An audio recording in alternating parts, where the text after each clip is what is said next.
Bonjour à toutes et à tous et bienvenue dans votre résumé de l'actu autour du développement. Et ma mission, et je l'accepte bien volontiers, c'est de vous proposer ce qu'il faut retenir en une dizaine de minutes. Pour ça, on parlera aujourd'hui des opérateurs un peu bizarres dans les langages, de la mode ou encore des Français qui ont remporté un prix ce week-end. Mais bon, juste avant tout ça, n'oubliez pas de réserver votre midi avec nous, car avec Robin, on va vous proposer un nouvel épisode de l'App Clinique. L'idée, c'est que l'appli LaLaLab et le jeu My Tiny Room ils vont être décortiqués en direct pour trouver à la fois les forces et les faiblesses par un jury, mais vous pouvez aussi télécharger ces applis et donner aussi vos conseils dans le chat. Donc rendez-vous aujourd'hui à 12h30. Allez, j'arrête mon petit rappel car vous êtes là pour le résumé de l'actu et donc on commence tout de suite.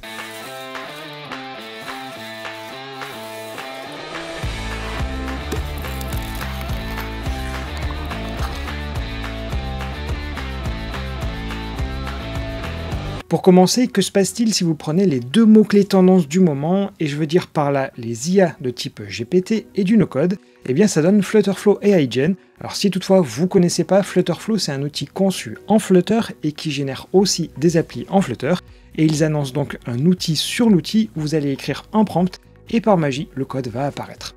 Bon, en fait pour l'heure c'est juste un teaser vidéo, mais vous pouvez donner votre adresse mail pour tester ça ou le jour où ce sera prêt.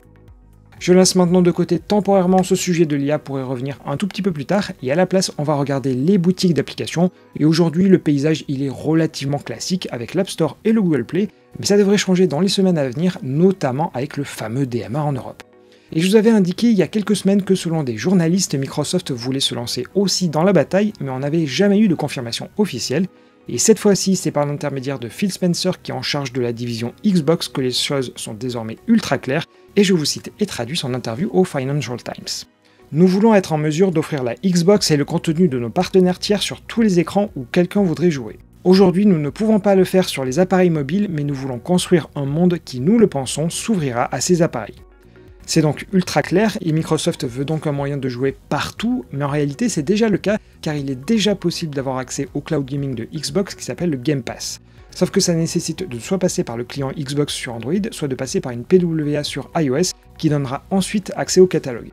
Mais à la place, avoir des raccourcis directs vers les jeux, ce serait quand même plus sympa, d'autant plus qu'en ce moment, Microsoft ils sont en train de racheter Activision Blizzard King pour 70 milliards de dollars, et derrière tout ça, il y a King, et eux, ils font Candy Crush. Pour ce qui est du Digital Market Act, il le cite nommément dans son interview en disant que c'est une immense opportunité, donc vraiment, là, il n'y a plus du tout de doute.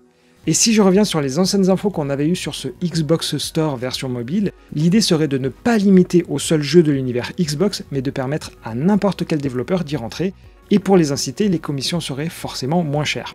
Et c'est d'ailleurs assez marrant et croustillant de les voir se montrer en des chevaliers de la défense des développeurs, car en fait sur Xbox, leur commission elle est de 30%.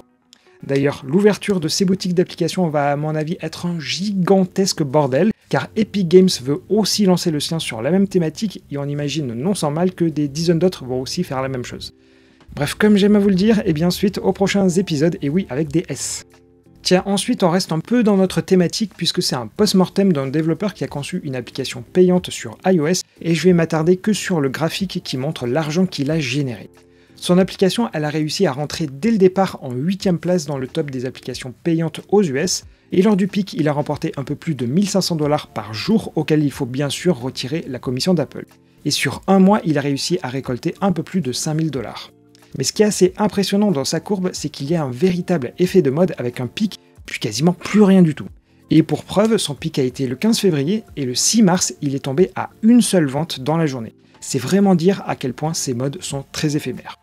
Je vous laisse ensuite lire son article qui est super intéressant car au contraire il a essayé d'accroître les ventes avec notamment de la pub, mais ça n'a pas super bien marché. Bref voilà, si vous avez quelques minutes, n'hésitez pas à y jeter un petit œil dessus. Ensuite on passe au cimetière et c'est donc forcément chez Google car après les Google Glass en version entreprise la semaine dernière, c'est autour d'un projet que j'aimais beaucoup, à savoir Jacquard. Concrètement c'est un système qui permet d'interagir avec le textile, et voyez ici en fait j'ai une veste en jean, et en fait dessus il est capable d'intercepter par exemple quand je fais un tap ou alors quand je fais un swipe, et pour ça en fait je sais pas si vous voyez vraiment mais il y avait des fibres un tout petit peu spéciales, et par dessus il y avait même un petit connecteur. Et en fait Jacquard c'est aussi décliné dans des sacs Saint-Laurent, mais pour le coup ça coûtait vraiment un bras, mais il y avait aussi un modèle un peu plus accessible avec Samsonite, et je crois qu'il y avait aussi des chaussures de chez Adidas. En fait, autant la techno était intéressante, autant ils se sont complètement loupés sur le logiciel, car les actions, en fait, elles étaient limitées et on ne pouvait pas créer les nôtres. Donc en gros, mis à part gérer la musique ou répondre à des appels, eh bien ça servait pas à grand chose. Et donc, comme je vous l'ai annoncé en intro, il y a une mise à jour de l'appli et elle a un changelog assez ironique, et je cite, « ajoute la possibilité d'informer les utilisateurs des mises à jour futures de l'assistance produit ». En fait, si on lance l'appli en mode déconnecté, on peut voir un message d'erreur. De mon côté, j'espère que ce que j'ai acheté, ce sera quand même utilisable même s'il s'arrête, car normalement c'est que du Bluetooth, en tout cas voilà, ce petit connecteur. Et bon, sinon, ça fera un déchet numérique de plus, hélas. Allez, on reste dans les pas très bonnes nouvelles avec les actus en bref du jour, et malheureusement c'est le retour des licenciements.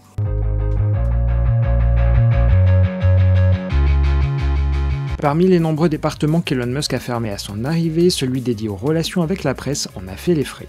Las de recevoir sans cesse des demandes à ce sujet, Elon Musk a fait en sorte que l'emoji caca soit renvoyé à chaque email reçu.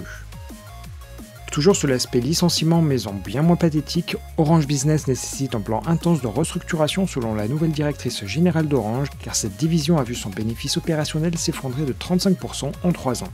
Le groupe chercherait à mettre en place un accord et ainsi à réduire les effectifs de 700 salariés. Côté Samsung maintenant, sur leur smartphone, vous pouvez utiliser leur VPN qui se nomme MaxVPN. J'imagine que vous ne lisez pas la politique de confidentialité, mais pourtant vous devriez car il logue toutes les URL que vous visitez, votre IP et le modèle de téléphone, et ce pour une durée de 6 mois. Toujours dans ce document, on apprend qu'ils peuvent aussi stocker votre localisation, votre opérateur et même la quantité de données utilisées, soi-disant pour améliorer l'expérience utilisateur. Maintenant, vous savez. Et enfin, si vous attendez avec impatience la sortie d'iOS 16.4 qui embarquera des améliorations significatives sur les web apps, la sortie est prévue dans les 3 prochaines semaines selon le journaliste Mark Gurman. Dans la mesure où la version classique d'Apple Music est prévue pour le 28 mars, cela pourrait coïncider. Comme vous le savez, maintenant j'essaie d'élargir un peu plus les sujets de la deuxième partie, et en l'occurrence ce week-end les Français ont été à l'honneur dans des prix remis par la Free Software Foundation, mais on va quand même regarder le palmarès complet car en fait il n'y a que 3 prix. Le premier a été attribué à quelqu'un qui s'appelle Eli et avec un nom que je ne prononcerai pas, et c'est pour sa contribution à Emacs, le célèbre éditeur de texte. Il y a également Tad pour le projet DivestOS qui est un fork d'Android en enlevant tout ce qui n'est pas libre à l'intérieur. D'ailleurs plus précisément c'est un fork de LineageOS qui lui-même est un fork d'Android. Et donc pour nos Français c'est le projet Jamy qui a été reconnu pour l'utilité sociale, et si toutefois vous ne connaissez pas, c'est un outil de visioconférence décentralisé et chiffré. En gros c'est l'équivalent libre de Zoom, Teams et consorts. Pour la peine, Cyril Béraud et Sébastien Blanc ont fait le déplacement à Boston et on peut que les féliciter. D'ailleurs, n'hésitez pas à regarder la solution Jamy si vous ne la connaissiez pas.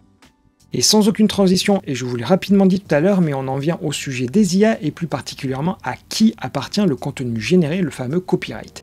Et à ce sujet, c'est une décision de l'US Copyright Office qui est l'équivalent de notre INPI en France dont je vais vous parler.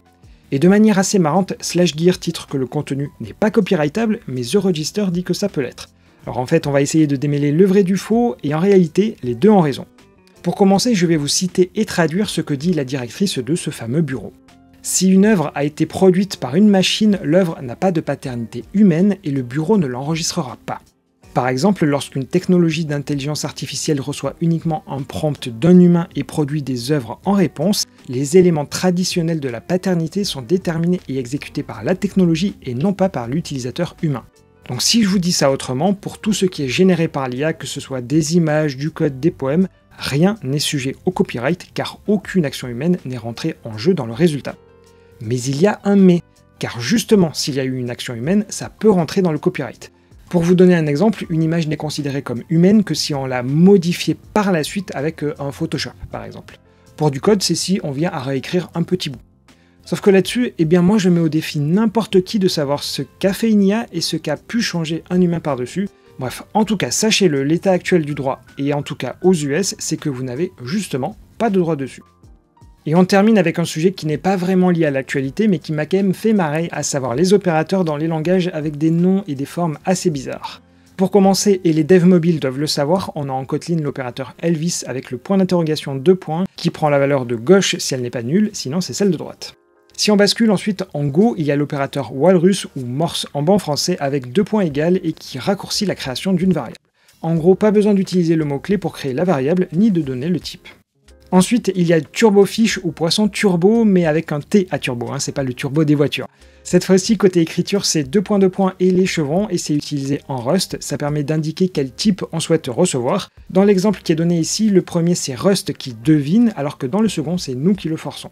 Et enfin, il y a l'opérateur Spaceship qui ressemble en quelque sorte à un vaisseau car ce sont deux chevrons avec un égal au milieu. En PHP, c'est l'équivalent des méthodes compare qui renvoient -1, 0 ou 1 selon l'égalité ou non, sachant qu'en C++, en revanche, c'est un peu plus avancé. Bon voilà, c'était juste pour terminer l'épisode du jour de manière un peu plus sympa. Et comme qui dirait, rideau pour votre quotidienne autour du développement, si elle vous a plu, vous connaissez ma rengaine, n'oubliez pas de liker, de clocher et de vous abonner. Et d'ailleurs, en parlant des n'oubliez pas, il y a l'App Clinique aujourd'hui à 12h30, on vous y donne rendez-vous en direct live, comme on le disait dans les années 2000, car c'est toujours plus sympa de réagir avec vous en direct. Mais bon, si vous avez aquaponé, eh bien je comprends, dans ce cas je vous dis bien sûr à demain, et n'oubliez bien sûr aussi pas de faire un coucou au Clémence aujourd'hui.